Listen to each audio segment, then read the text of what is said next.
Today, this video will help you to understand about globalization and its history. First, let's discuss what is globalization.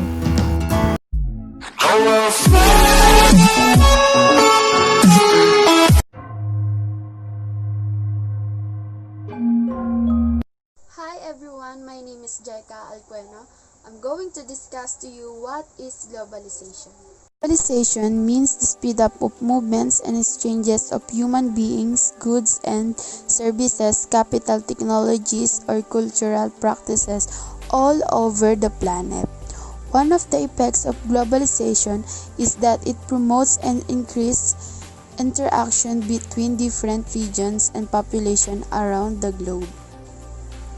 Globalization is the word used to describe the growing interdependence of the world's economies, cultures, and population brought about by cross-border trade in goods and services, technology, and flows in investment, people, and information.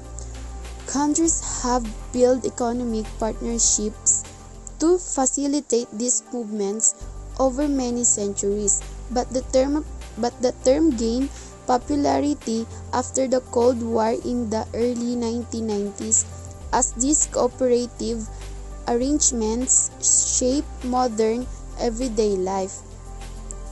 This guide uses the term more narrowly to refer international trade and some of investments flows among advancement economies, mostly focusing on the United States. There are three main classifications of globalization for a level politics student: political, social, and economic. First one is political globalization. Political globalization refers to the amount of political cooperation that exists between different countries. This ties in with the belief that umbrella global organizations are better placed than individual states to prevent conflict. The League of Nations, established after World War I, was Stanley one of the pioneers in this. Since then, global organizations such as the World Trade Organization, United Nations, and more regions organizations such as UN have helped to increase the degree of political globalization. Next one is social globalization. Social globalization refers to the sharing of ideas and information between different countries in today's world. The internet and social media is the heart of this. Good examples of social globalizations could include internationally popular films, books, and TV series. The Harry Potter, Twilight films, and books have been successful all over the world, making the characters' features globally recognizable. However, this cultural flaw tends to flow from the center, from developed countries such as USA to less developed countries. Social globalization is often criticized for eroding cultural differences. Lastly, the economic globalization.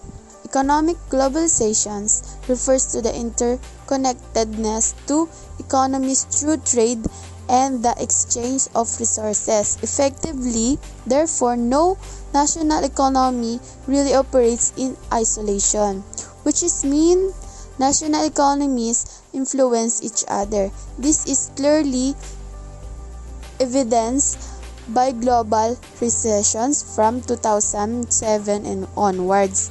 Economic globalization also means that there is too many structures from technologies and resources. For example, countries like USA will share their cell technologies for the countries which lack this, and natural resources from developing countries are sold to the developed countries that need.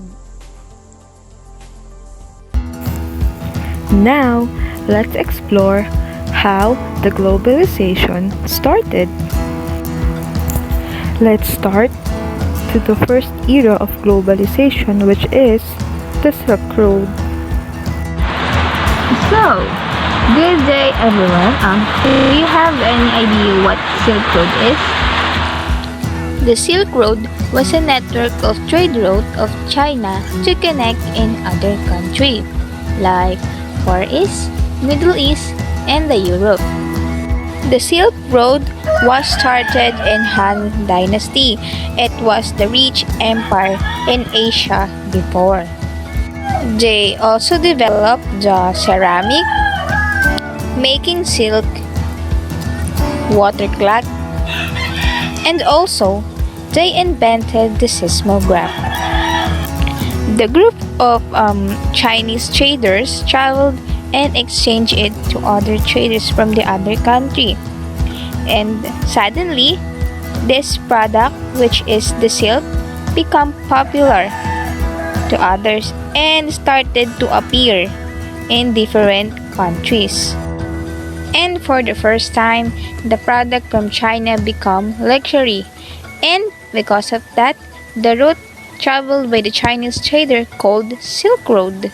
The Silk Road also gave an opportunity to others to expand and further develop trade with the other countries. Now, let's proceed to the second era, which is the spice route. Hello everyone, I'm Leila Quiliano will present now about the spice trade and how it affects the origin of globalization. Early in the 15th century, explorers were eager to find quicker trade routes to Asia and India. One reason was to bring spices to consumers more quickly. Europeans cannot grow most spices in their own countries. The spices we use often like salt, pepper, cinnamon, nutmeg, cloves, and ginger were hard to find and very valuable back then. In those days, food often spoiled before people could eat it because it didn't have refrigeration. Spices like salt helps to dry and preserve meats, and other spices hid the flavors of food that was about to go bad. People also use spices to make medicines and perfume. Valuable spices were the same as money at some places. People often paid for housing or animals with spices. The first explorer to find the better route was Bartolome Diaz. He sailed to the most southern point of Africa, which he named the Cape of Good Hope.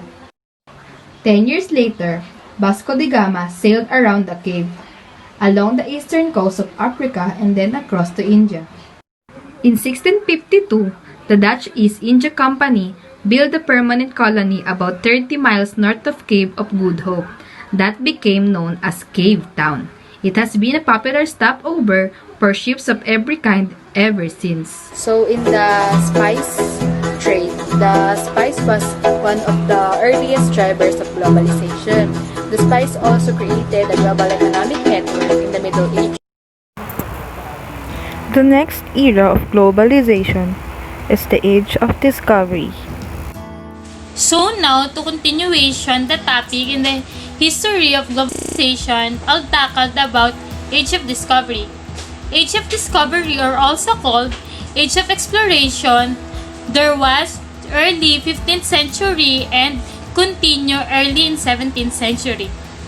During the European ship, they traveled around the world to search for the new trending routes and partnership, and search for the trending goods such as silver, gold, and species.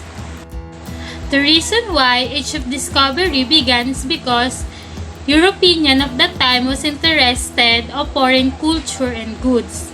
In general, the Renaissance in Europe caused an explosion of new ideas and new understanding of the world. Europe was interested in learning about these new ideas and expanding on their worldviews. Now, let's move on to the first wave of globalization. So let's talk about the first wave of globalization. By the end of 18th century, through the establishment of British Empire with an innovation of steam engine and industrial weaving machine. And it was the first industrial revolution. So, British engine made a steamships and trains. So they could transfer their goods over 1,000 miles, both within and across the country.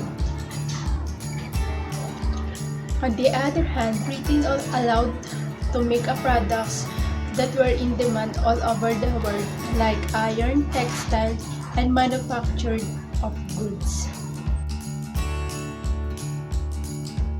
An economist, John Maynard Keynes, observed that the inhabitant could order by telephone because they can expect the early delivery. Keynes also noted a similar situation was also true in the world of investigating. Some countries like New York, Paris, London, and Berlin is also invest internationally active joint stock companies. That is a foreign direct investment that exporting goods with the invention of a cargo ship also included in a globalization. Guys, welcome to my channel. Now let's discuss about first wave of globalization and what happened in a large country like India, China, Japan, and Mexico. But the first wave of globalization and industrialization also coincided with dark events too. By the end of 19th century, the Khan Academy note European nation grabbed for a piece of Africa by the only independent country left on the continent was Ethiopia. In a similarly negative yen, large countries like India, China, Mexico, or Japan, which were previously powers to reckon with, were not either not able or not allowed to adapt to the industrial and global trends. Finally, many workers in the industrialized nation also did not benefit from globalization. Their work commoditized by industrial machinery or their outputs undercut by foreign imports. Guys, I hope you have new learning about my discussion in history of globalization. The next era of globalization is the World Wars.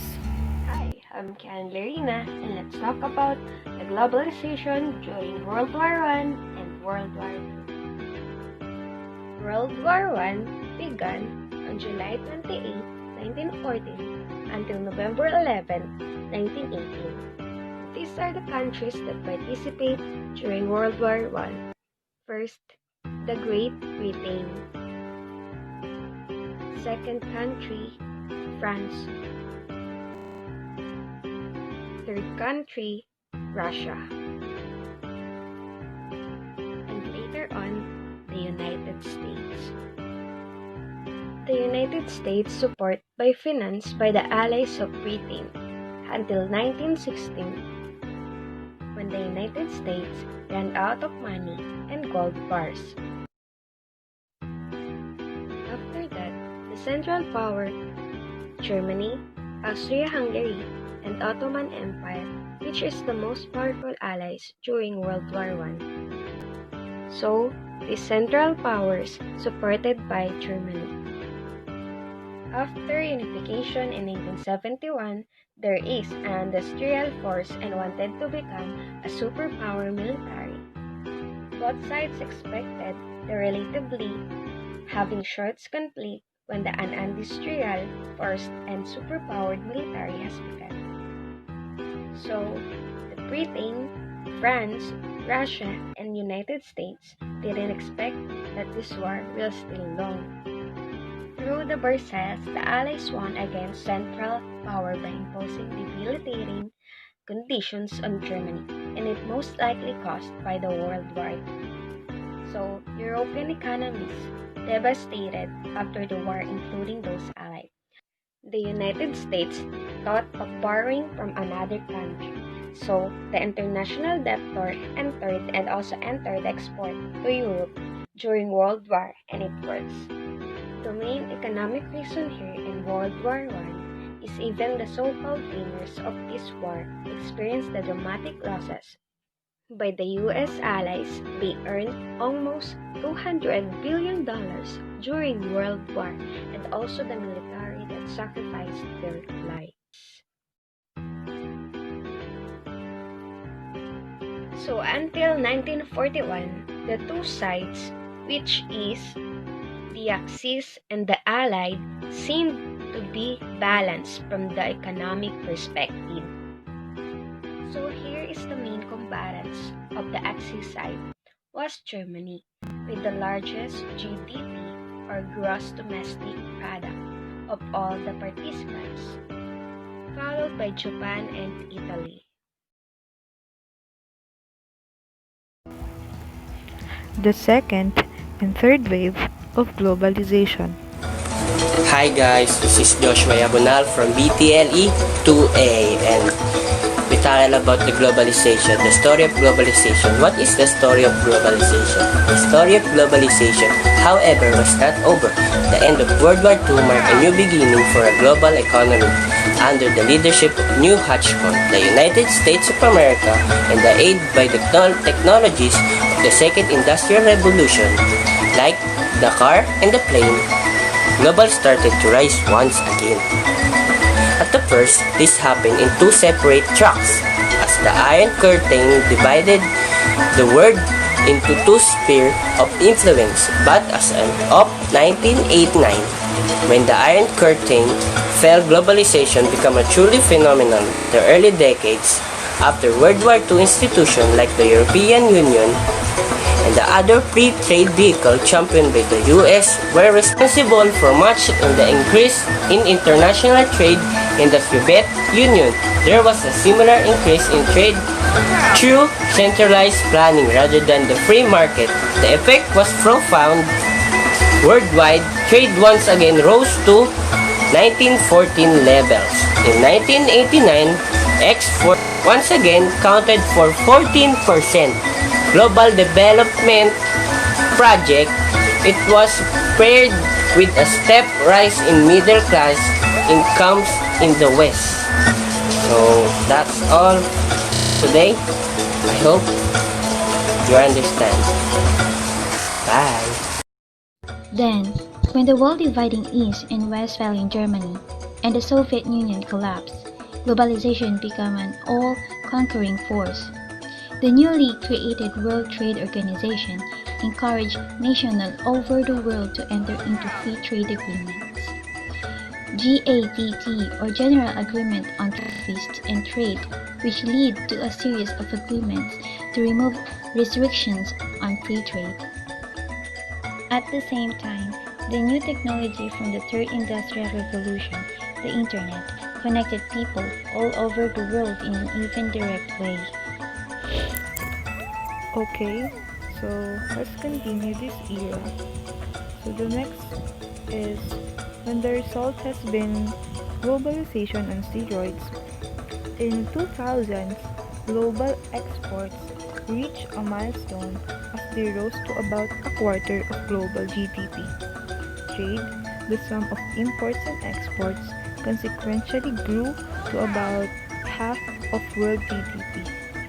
In some countries like Singapore, Belgium, or others, trade is worth much more than 100% of GDP.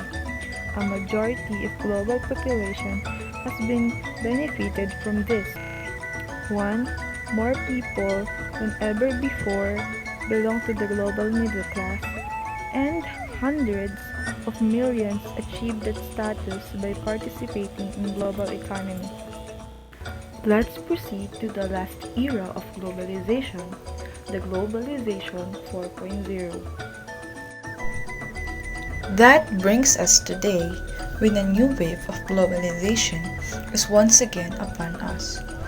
In a world increasingly dominated by two global powers, the US and China, the new frontier of globalization is the cyber world.